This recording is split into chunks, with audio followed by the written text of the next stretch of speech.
Hey guys, Beast here. I want to cover my risers. Now, initially when I first got the KLR and I needed risers for sure, otherwise I was going to have huge lower back issues. Being 6'4" on the KLR, I needed extra height for the handlebars to get the ergonomics right, to ride in the dirt, to stand up on the foot pegs. So I did the standard riser deal where it comes out this way.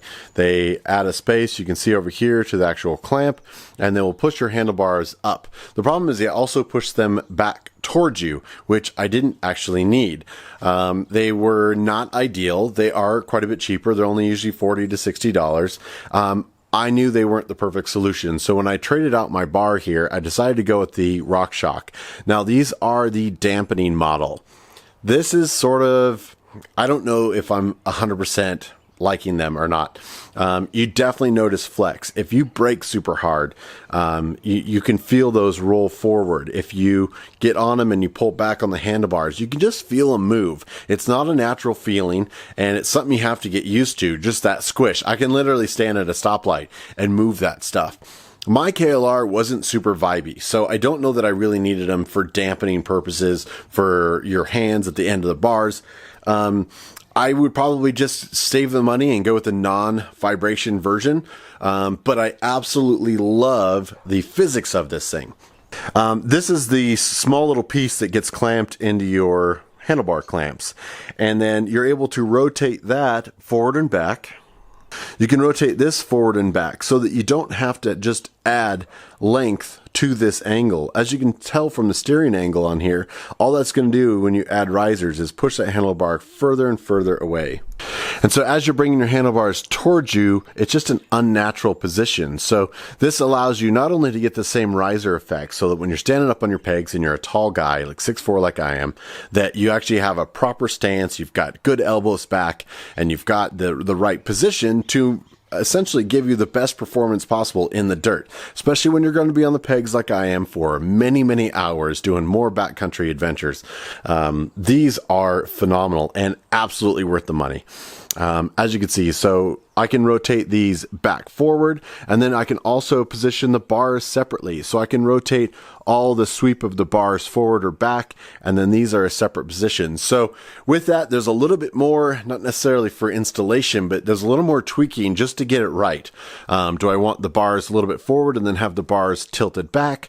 The risers more back and the bars tilted forward. There's a little bit more give for your installation for sure, and then also making sure that the left is even with the right. That takes a little bit more bashing as well.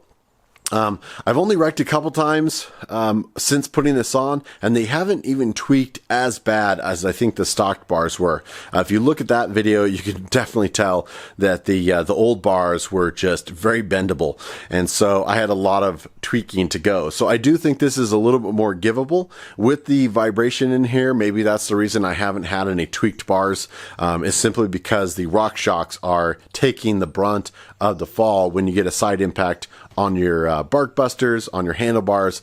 They are moving a little bit and taking that impact so that your bars aren't bending or anything like that. So whether or not you want the vibration or not, I think is up to you. But if you are a taller rider and you're tired and just your back hurts and you've got the wrong form, or if you say maybe go to an off-road training class, one of the first things they're ever going to do is they're going to make sure your bike is set up for you.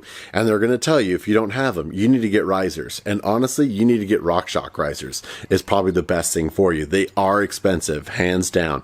But when you've got a $1,000 KLR and you're able to put on nicer, basically, accessories than spending even $6,000 on a brand new KLR. So I had some wiggle room. I wanted to make sure this was the best possible fit for me, because that's where my adventures take me, is way out into the backcountry. So this has been Beast with the anti-shock RockShox risers. I highly recommend them. They are amazing. Thanks for watching, guys. Hey guys, just want to give you a huge thank you for the continued support that you always give me. We'll be putting out more content as always, everything from the high Arctic down to Antarctica and everywhere in between for our adventures on two wheels. We'll catch you down the road. Thanks again, guys.